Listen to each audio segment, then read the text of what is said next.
Perhatian bagi pengendara kendaraan besar untuk selalu waspada. Akibat terkejut adanya truk trailer dari arah berlawanan. Truk pengangkut sawit oleng dan menyebabkan kecelakaan beruntun di Jalin Sumskip, Asahan, Sumatera Utara.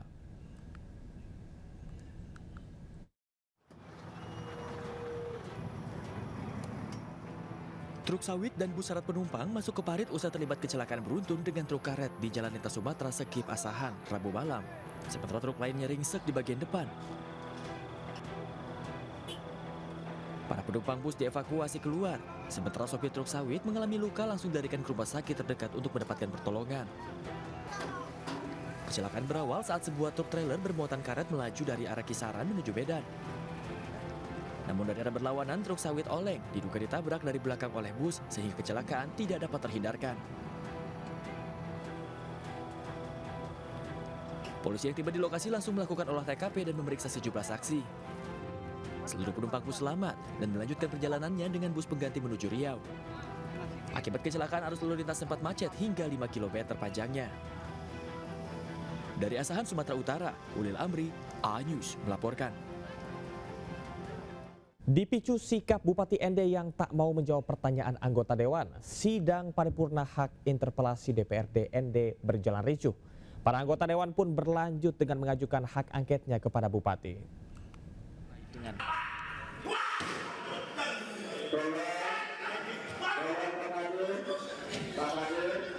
Sidang paripurna hak interpelasi DPRD Ende diwarnai dengan kericuhan. Salah satu anggota DPRD emosi lantaran Bupati Ende tidak menjawab pertanyaan sesuai substansi. Situasi rapat yang semakin tak kondusif membuat Bupati dan jajarannya meninggalkan ruangan.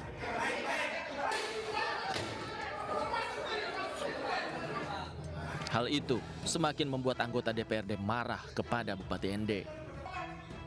Meski sempat diwarnai kericuhan, namun sidang tetap dilanjutkan dan rencananya DPRD Ende akan mengajukan hak angket kepada Bupati. Dari Ende, Nusa Tenggara Timur, Joni Nura, iNews melaporkan. Kita beralih ke Kota Kembang, Bandung. Pemkot Bandung berencana membongkar Skywalk Teras Cihamplas tahap 2 karena tidak memiliki sertifikat layak fungsi (SLF). Sementara itu sebelumnya viral pasangan muda-mudi tengah berbuat mesum di teras Cihamplas yang sepi saat siang bolong.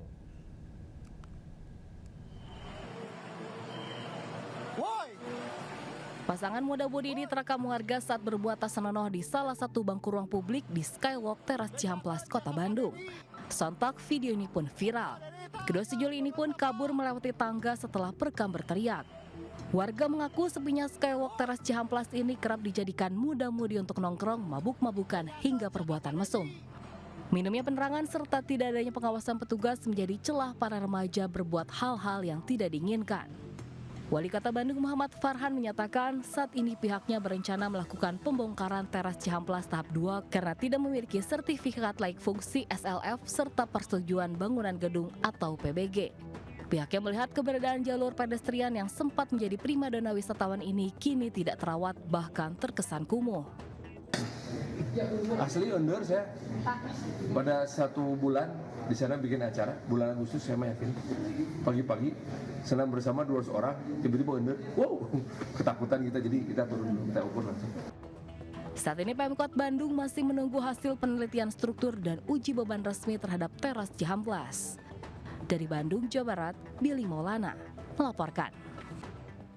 Kepanikan warga dan pengendara yang melintas pecah saat seorang pria mengamuk sambil mengacungkan senjata tajam di Bojonegoro, Jawa Timur. Warga pun beramai-ramai mengamankan pelaku untuk mencegah hal yang tak diinginkan.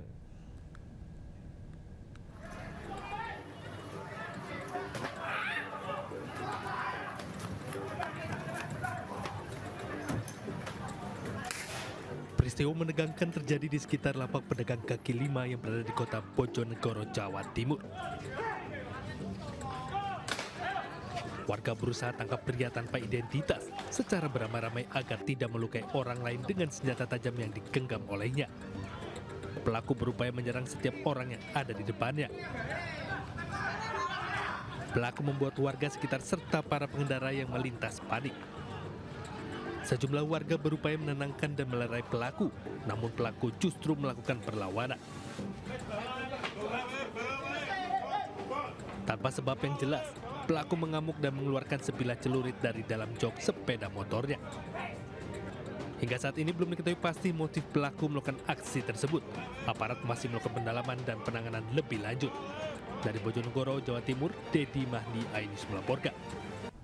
Pemirsa, usai menjalani pemeriksaan secara maraton sejak dibekuk Selasa lalu, Polda Jawa Barat menetapkan YouTuber Adimas Firdaus atau Resbob sebagai tersangka ujaran kebencian.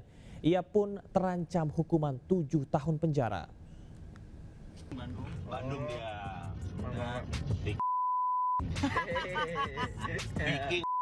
King.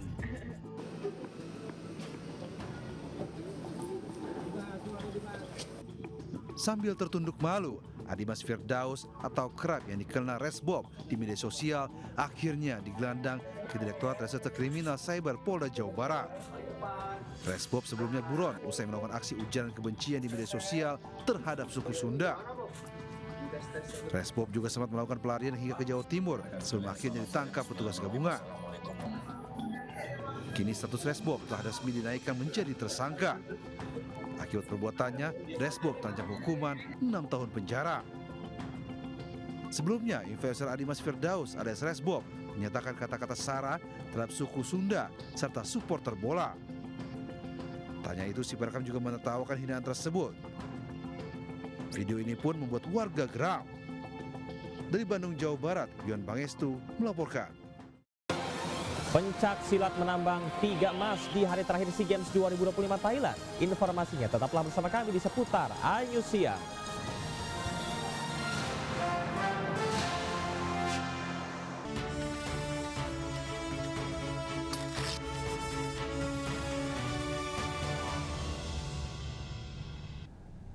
Pencak silat menambah 3 emas di hari terakhir perlombaan di SEA Games 2025 Thailand.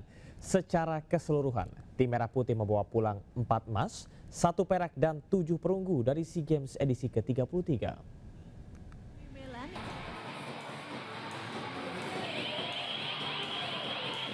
Pencak silat menambah 3 keping emas di hari terakhir perlombaan di Impact Arena, Bangkok, Thailand. Safira Dwi Melani menyabet emas di kelas B 50 hingga 55 kg putri. Safira berhak atas emas setelah di final menumbangkan pesilat Vietnam Thi Hai Nguyen dengan skor 42-29.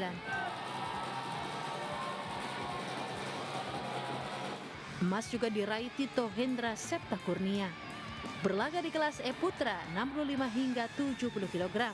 Pesilat 23 tahun tersebut menang dengan skor 63-52 atas wakil Malaysia Muhammad Helmi. Emas ketiga disumbangkan Muhammad Zaki Zikrila. Tampil di kelas C 55 hingga 60 kg putra, Zaki menang WO atas wakil Thailand Tinapat Janjaroen. Tambahan 3 emas, Indonesia total membawa pulang 4 emas, 1 perak dan 7 perunggu di SEA Games 2025. Sementara itu, cabang panahan tetap menjadi lumbung emas bagi kontingen Merah Putih. Tambahan 2 emas diraih dari nomor tunggal recurve putra dan putri. Dari nomor individual recurve, 2 emas disabet Indonesia melalui Dia Nanda Hairunisa dan Riau Ega Agata. Dia Nanda tampil solid dan tenang saat menghadapi pemanah Vietnam Huyen Dip. Lewat duel ketat, Dia Nanda unggul 6-4. Sebelumnya Indonesia juga menyapu 2 emas di nomor recurve bergu putra dan putri. Pegulat andalan Indonesia Muhammad Aliansyah tampil gemilang dengan mengamankan medali emas usai menumbangkan wakil Vietnam.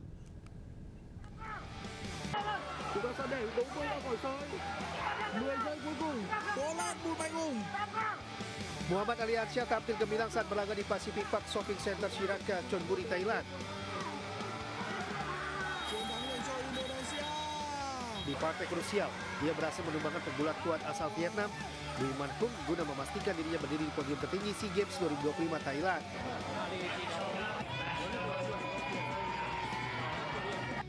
Kemenangan ini membuktikan ketangguhan fisik dan strategi yang matang, membuat Aliansyah keluar sebagai juara dan meraih emas di nomor wrestling Greco-Roman 67 kg bagi Indonesia. Seorang nelayan asal Manado terombang-ambing selama 40 hari di tengah Samudra Pasifik hanya dengan perbekalan seadanya. Bagaimana nasibnya? Tetaplah bersama kami di Seputar Ayu Siang. Anda masih di Seputar Ayu Siang. Luar biasa usaha bertahan hidup seorang nelayan asal Manado yang terombang-ambing selama 40 hari di tengah Samudra Pasifik. Meski dengan pembekalan seadanya, ia selamat dan dievakuasi nelayan 114 mil laut atau 210 km dari kota Jayapura, Papua. 100 mil dari Jayapura. Itu orangnya di dalam yang pakai baju putih. Bagai keajaiban, Carlos Rompas, seorang nelayan asal Manado, Sulawesi Utara, ditemukan dalam kondisi lemas di atas rakitnya di Jayapura. Insiden ini bermula saat tali pengikat rakitnya putus akibat terjangan angin kencang dan ombak. Ia kemudian pasrah terbawa arus laut hingga ke perairan Samudra Pasifik. Selama 40 hari di tengah Samudra Pasifik, Carlos bertahan hidup hanya dengan mengandalkan stok beras perusahaan dan ikan hasil tangkapannya. Doa menjadi satu-satunya kekuatan bagi Carlos agar tetap tenang di tengah gelombang. Penyelamatan terjadi saat Buhari, seorang nelayan Jayapura, melihat sebuah objek yang ia kira kumpulan kayu besar di tengah laut. Saat ini kondisi kesehatan Carlos mulai stabil dan tengah beristirahat di kediaman keluarga Buhari di kota Jayapura. Pihak perusahaan tempatnya bekerja telah menjadwalkan kepulangan Carlos ke Manado pada hari Kamis esok melalui Bandara Sentani. Dari Jayapura, Papua, Cornelia Mudumi, iNews melaporkan. Pemirsa, kami akhiri jumpa kita pada siang hari ini. Saya Camar Haenda bersama tim yang bertugas pamit undur diri. Tetap semangat dan sampai jumpa.